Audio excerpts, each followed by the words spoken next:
Adhibharathi serial நாளைக்கு ஒரு அட்டகாசமான எபிசோடு வந்திருக்கு. வீடியோ பிடிச்சிருக்கு, நான் லைக் பண்ணிட்டு பார்த்து சப்போர்ட் பண்ணுங்கள் ஃப்ரெண்ட்ஸ். தமிழ் வந்து கேட்குறாங்க, அப்போ இனிமேல் நான் இந்த வீட்டுக்கு வர முடியாதா அப்படின்னோன்னு, யார் சொன்னது, இதுவும் வீடு தான் செல்லம் அப்படின்னு ரத்னமையா சொல்ல ஆரம்பிக்கிறாங்க. உனக்கு எப்போ வேணாலும் வரலாம், என்ன வேணாலும் இங்கேருந்து எடுத்துகிட்டு போகலாம், நீ வந்து வரணும்னு என்னை பார்க்கணுன்னு ஆசைப்பட்டாலே வந்து நான் நிச்சயமாக உன்னை பார்க்குறதுக்கு ஓடி வந்துடுவேன், பக்கத்தில் தான் இருப்போம் அப்படின்னு சொன்னால் நீ அம்மாவும் ஆதி தம்பி கூட வந்து சந்தோஷமாக இருக்கணும் அப்படின்னு சொல்லிட்றாங்க. சரி வாங்க கிளம்பி போகலாம் அப்படின்னு சொல்லிட்டு இந்த பக்கம் காரில் வந்து ஏறுறாங்க.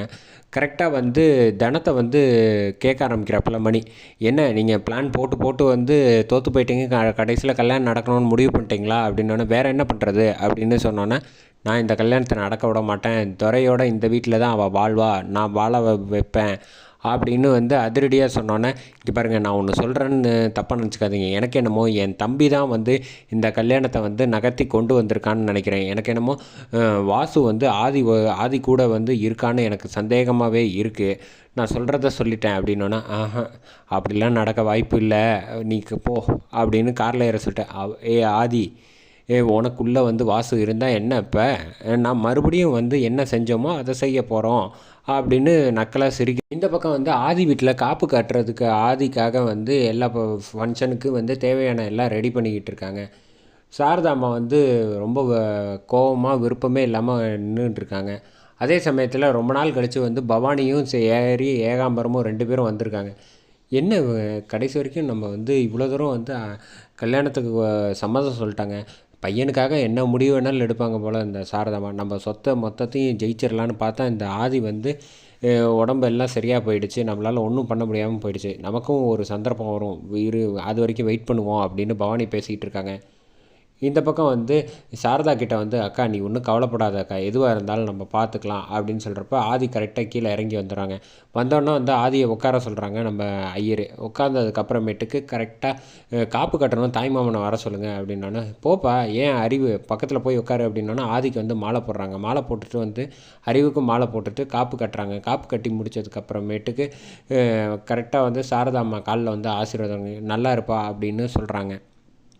சரிம்மா எல்லா ஃபங்க்ஷனும் முடிஞ்சிருச்சுல, நான் கிளம்பலாமா அப்படின்னு. எங்கே கிளம்பலான்ட்டு இருக்க அப்படின்னோன்னே, அது ஒன்றும் இல்லைம்மா, பாரதி வந்து வரேன்னு சொன்னால அதுக்காக தான்மா, அவங்கள போய் கெஸ்ட் ஹவுஸில் வந்து என்ன தேவையோ எல்லாமே பார்த்து செய்யணும்ல அப்படின்னோன்னே, மாப்பிள்ளை தயவு செஞ்சு நான் சொல்கிறேன்னு தப்பாக நினச்சிக்காதீங்க, காப்பு கட்டியாச்சு, இனிமேல் வந்து வீட்டை விட்டு வெளியிலலாம் போகக்கூடாது, நீங்கள் கல்யாண மாப்பிள்ளை இல்லை, அதனால் கொஞ்ச நாளைக்கு வந்து இங்கே வீட்லேயே இருங்க அப்படின்னு சொன்னோன்னே, இல்லை அப்புறம் பாரதியை வந்து யார் பார்த்துப்பா ரிசீவ் பண்ணுவா, அவங்களுக்கு எந்த பிரச்சனையும் இல்லாமல் வந்து எல்லாம் ரெடி பண்ணி தரணும்ல அப்படின்னா, அதுக்கு தான் இந்த தாய்மாமன் நான் இருக்கேன், நீங்கள் ஒன்றும் கவலைப்பட தேவையில்லை, நிச்சயமாக நல்லபடியாக நானும் பார்த்துப்பேன் அப்படின்னு சொல்லிட்டு அறிவோட பொண்ணு வந்து பேச ஆரம்பிக்கிறாங்க. என்ன மாமா நான் இருக்கேன்ல, நல்லபடியாக பார்த்துப்பேன், நீங்கள் ஒன்றும் கவலைப்படாதீங்க அப்படின்னு சொல்லிடுறாங்க. சரி நீயே பார்த்துக்க ஸ்வேதா அப்படின்னு ஆதி வந்து சொல்லிட்டு மாடிக்கு போயிடுறாங்க. போனதுக்கப்புறமேட்டுக்கு என்ன கரெக்டாக வந்து பவானி நோட் பண்ணுறாங்க, இவங்க 4 பேர் மூஞ்சிலையும் சுத்தமாக கல்யாணத்தில் இஷ்டம் இல்லையேன்னு யோசிச்சுட்டு இருக்கப்போ வந்து சாரதா வந்து சொல்கிறாங்க, எனக்கும் சரி இங்கே இருக்க அறிவு ஸ்வேதாக்கும் சரி யாருக்குமே கல்யாணம் இஷ்டம் இல்லை, பட் ஆதி ஒருத்தனுக்காக என்ன நடக்கணுமோ அது வந்து அதுபடி போயிட்டுருக்கு, தவிர மற்றபடி பார்த்து என்ன செய்யணுமோ அதை நீங்களே செஞ்சுக்கோங்க அப்படின்னு பவானிக்கிட்டேயும் ஏகாம்பரத்துக்கிட்டேயும் சாரதா சொல்லிட்டு போயிடுறாங்க. கரெக்டாக வந்து ஏகாம்பரத்துக்கிட்ட வந்து பணிஞ்சு முறையாக அறிவு வந்து பேசுகிறாங்க. நமக்குள்ளே வந்து அடிச்சுக்கலாம் பிடிச்சிக்கலாம் ஒரே குடும்பம், ஆனால் வெளியாள்னு ஒருத்தி வந்துட்டான்னா வந்து அது சரியாக வராது, அதனால் வந்து இந்த பாரதி குடும்பத்தை வந்து நிச்சயமாக வந்து நம்ம பிரச்சனையை அப்புறம் பார்த்துக்கலாம், முதல்ல வந்து இவங்கள வந்து இந்த வீட்டுக்குள்ளே சேர்க்காத லெவலுக்கு நம்ம எல்லோரும் ஒன்று கூடி இருக்கணும் அப்படின்னு சொன்னோன்னே, சரி உங்களுக்கு என்ன உதவி செய்யணுமோ செய்யலாம் அப்படின்னு சொல்லிட்டு அறிவுக்கிட்ட சொல்லிடுறாங்க.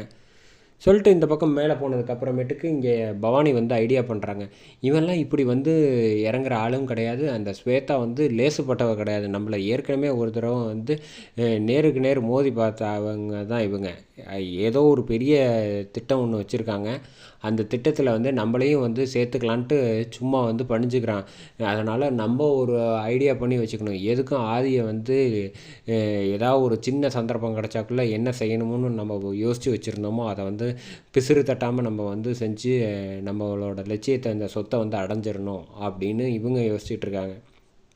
கரெக்டாக வந்து ஆதி வந்து ஃபோன் அடிக்கிறாங்க பாரதிக்கு, காரில் வந்துட்டுருக்காங்க. கெஸ்ட் ஹவுஸ்க்கு வந்துட்டுருக்கப்போ வந்து கரெக்டாக வந்து பாரதி ஃபோனை எடுத்துகிட்டு, ஏங்க எனக்கு எதுவும் தேவை கிடையாதுங்க, எங்களுக்கு லோனெல்லாம் எல்லாமே இருக்குது அப்படின்னு சொல்லி ஃபோனை வச்சிடுறாங்க. மறுபடியும் கால் வந்துக்கிட்டு இருக்கேன்னொன்னே வந்து ரத்னம் வந்து என்னம்மா நீ எவ்வளோ நேரம் தான் சமாளிப்ப, ஆதி தம்பி தானே ஃபோனில் இருக்காப்புல, பரவாயில்ல எடுத்து பேசு அப்படின்னு சொன்னோன்னே, சொல்லுங்கள் அப்படின்னா, நீங்கள் எத்தனை ட்ரிப்பு நான் ஆசையாக கால் பண்ணுறேன், நீங்கள் மட்டும் கட் பண்ணிக்கிட்டே இருந்தால் எப்படி, உங்களை பிரிஞ்சு என்னால் ஒரு நிமிஷம் கூட இருக்க முடியல தெரியுமா, நீங்கள் வந்து அவ்வளோ தூரம் பக்கத்தில் இருந்தீங்க, இப்போ வந்து கிட்டக்க என் கெஸ்ட் ஹவுஸ்க்கு வரப்போகிறீங்க அப்படிங்கும்போது வந்து கையில் காப்பு கட்டிட்டாங்க, என்னை வந்து வரக்கூடாமல் வெயிட் பண்ண சொல்கிறேன். ஆமாம் அது காப்பு கட்டியாச்சுல்ல, நீங்கள் கொஞ்ச நாள் அங்கேயே இருங்க, நான் வந்து இப்போ உங்கள் கெஸ்ட் ஹவுஸ்க்கு தானே வரேன், அங்கே பார்த்துக்கலாம் அப்படின்னு சொல்லிட்டு சிரிச்சிட்டே ஃபோனை வைக்கிறாங்க. அதோட எபிசோடு சூப்பராக முடிக்கிறாங்க.